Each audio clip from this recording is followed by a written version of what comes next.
Hey, how's it going? My name is Cory Miller, and on today's one-off episode, I want to talk about the album that took me 7 years to complete.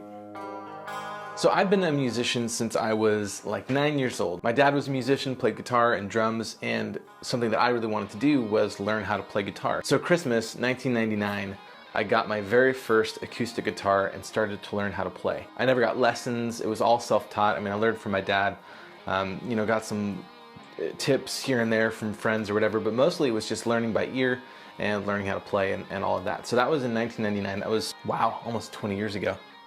That's crazy. Early on in my musical career, my brother and I recorded a song for a competition by a company that made drum cymbals called Sabian, and they had this competition called The Ballad of the Dogman, and they provided lyrics, and you had to, write music to it and play it and record it and send it in.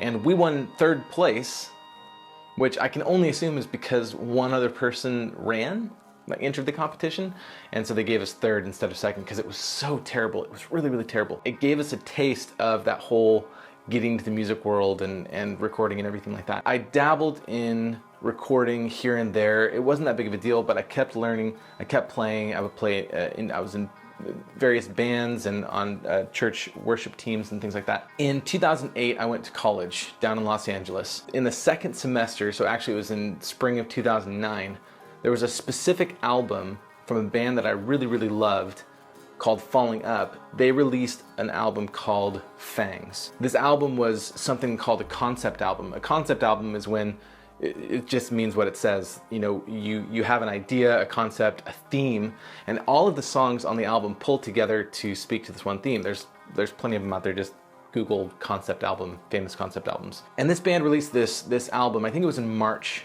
of 2009.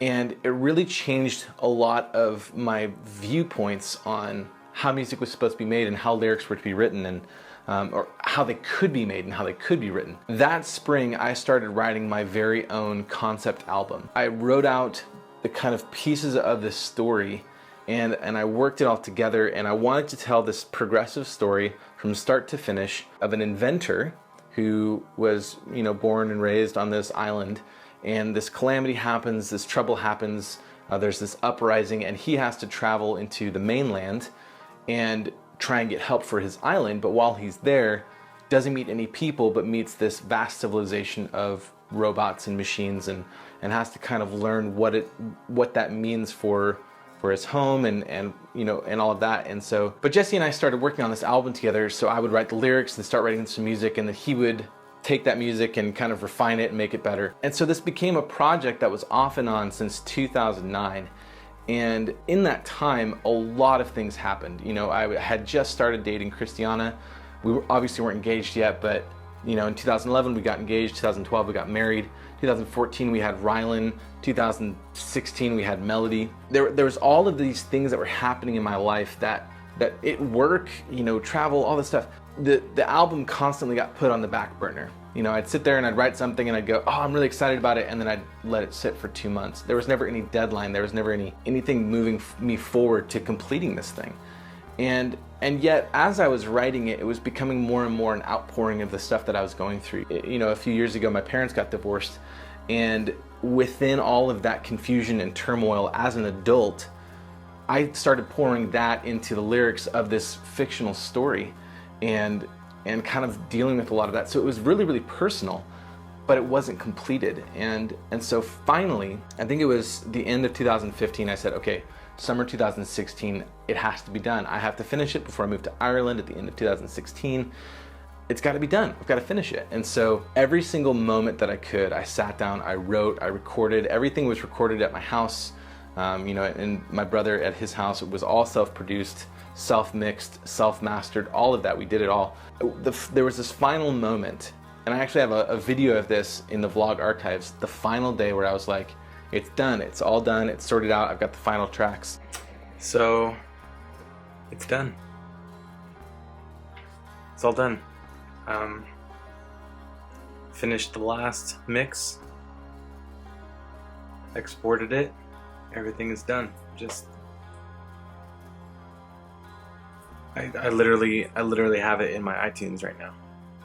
I have the finished album. This is super surreal. This is so weird. I've been working on this for 7 years. 7 years. I think a part of me thought that I would never finish it, but here we are. So there it is. It's actually there in my iTunes. And this is it. You know, this is okay. It's very precious to me.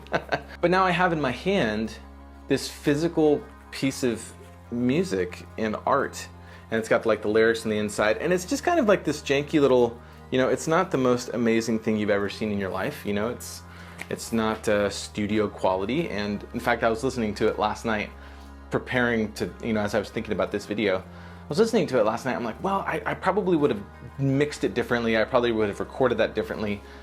And you can certainly tell that there's this maturity over the course of the album that actually was how I wrote the album. And so it's really interesting. It's nothing to write home about, but it's mine.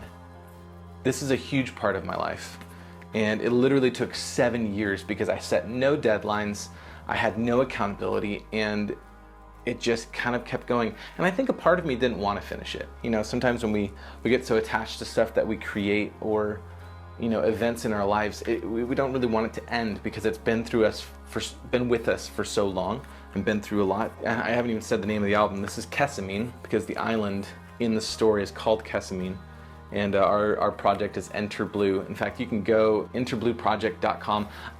This isn't a sales thing, but I wanted to talk about it because this is a really big part of my life. And Kesamine has been with me for so long that even though it's kind of maybe not the best recording quality or whatever, it still means something to me. And it was never about making money, you know, it was never about, oh, maybe we could release this and get a record deal or whatever. Like, I didn't really care about that, but I wanted to complete something, and I wanted to be able to hold it in my hands and listen to it. And that's Kesamine. That's the album I made. It took 7 years.